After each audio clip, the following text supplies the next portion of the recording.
ಒಂದು ನಾವು ನೆನ್ಪಿಟ್ಕೋಬೇಕು, ಆಹಾರ ಅನ್ನೋದು ಬಹಳ ಇಂಪಾರ್ಟೆಂಟ್ ಆಗುತ್ತೆ. ಡೆಲಿವರಿ ಆದಮೇಲೆ ಕ್ಯಾಲರಿ ರಿಕ್ವೈರ್ಮೆಂಟ್ ಇನ್ಕ್ರೀಸ್ ಆಗಿರುತ್ತೆ. ಪ್ರೆಗ್ನೆನ್ಸಿನಲ್ಲಿ ಇನ್ಕ್ರೀಸ್ ಆದಂಗೆ ಡೆಲಿವರಿ ಆದಮೇಲೆ ಕೂಡ ಇನ್ಕ್ರೀಸ್ ಆಗಿರುತ್ತೆ. ಪ್ರೆಗ್ನೆನ್ಸಿ ಬಂದಾಗ ಎಲ್ಲರಿಗೂ ತಿನ್ನಿಸೋದಕ್ಕೇ ಇಷ್ಟ. ನಾವು ಕೆಲವು ಸಲ ಹೇಳ್ತೀವಿ, ಹೀಗೆಲ್ಲ ತಿನ್ನಬೇಡಮ್ಮ, ಪದೇ ಪದೇ ತಿನ್ನಬಾರ್ದು, ಟೈಮಿಗೆ ತಿನ್ನಬೇಕು ಅಂತ. ಆದರೆ ಇಲ್ಲ, ಅವ್ರು ಬಂದರು, ಇವ್ರು ಕೊಟ್ಟರು, ಇವ್ರು ಮಾಡಿದ್ರು ಅಂತ ಹೇಳ್ಕೊಂಡು ಹೆಚ್ಚಾಗಿ ತಿನ್ಬಿಡ್ತಾರೆ, ಏನೂ ಕೊಡೋದಿಲ್ಲ. ಹಾಗೆ ಮಾಡಬಾರ್ದು. ಆಹಾರ ಅನ್ನೋದು ಬಹಳ ಇಂಪಾರ್ಟೆಂಟ್ ಆಗುತ್ತೆ. ಅದರಲ್ಲೂ ಕೂಡ ನ್ಯೂಟ್ರಿಷಿಯಸ್ ಫುಡ್ ನಾವು ಯಾವತ್ತೂ ನೆಗ್ಲೆಕ್ಟ್ ಮಾಡಬಾರ್ದು. ಸೊ 5 ಇಂಪಾರ್ಟೆಂಟ್ ಆಸ್ಪೆಕ್ಟ್ಸು: ಹಣ್ಣು, ಹಾಲು, ತರಕಾರಿ, ಸೊಪ್ಪು ಮತ್ತು ಮಿಲ್ಕ್ ಪ್ರಾಡಕ್ಟ್ಸ್, ಇವೆಲ್ಲನೂ ಹೆಚ್ಚಾಗೆ ತೊಗೊಳ್ಬೇಕಾಗತ್ತೆ. ಡೆಲಿವರಿ ಆದಮೇಲೆ ಯಾವುದಕ್ಕೂ ರಿಸ್ಟ್ರಿಕ್ಷನ್ ಇಲ್ಲ. ಏನೇ ತಿಂದ್ರೂ ಕೂಡ ಒಂಥರ ಫ್ರೆಶ್ ಆಗಿ ಪ್ರಿಪೇರ್ ಮಾಡಿಕೊಂಡು ತಿನ್ನಿ.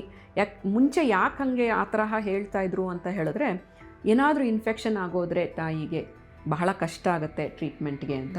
ಈಗಲೂ ಕೂಡ ಅದೇ ಕಾನ್ಸೆಪ್ಟೇ. ಯಾಕಂತ ಹೇಳಿದ್ರೆ ಈ ಪ್ರೆಗ್ನೆನ್ಸಿ ಟೈಮ್ನಲ್ಲಿ ಮತ್ತು ಡೆಲಿವರಿ ಟೈಮ್ನಲ್ಲಿ ನಾವು ಎಲ್ಲ ತರಹ ಮೆಡಿಸಿನ್ಸ್ ಕೊಡೋಕ್ಕಾಗಲ್ಲ. ಈಗ person who is not pregnant, ಒಂದು ಹೆಣ್ಮಗಳಿಗೆ ಏನೋ ಒಂಥರ ತೊಂದರೆ ಆಯಿತು, ಏನೋ ಲೂಸ್ ಮೋಷನ್ ಆಯಿತು, ಒಂದು ವಾಮಿಟಿಂಗ್ ಸೆನ್ಸೇಷನ್ ಆಯಿತು, ಅವಳಿಗೆ ತಕ್ಕಂಥ ಮೆಡಿಸಿನ್ಸ್ ಕೊಡಬಹುದು. But once they are pregnant ಮತ್ತು ಇಮಿಡಿಯೇಟ್ಲಿ ಪೋಸ್ಟ್ ಡೆಲಿವರಿ ಅಂತ ಹೇಳಿದಾಗ ಎಲ್ಲ ತರಹ ಮೆಡಿಸಿನ್ಸ್ ಕೊಡಲಿಕ್ಕಾಗಲ್ಲ.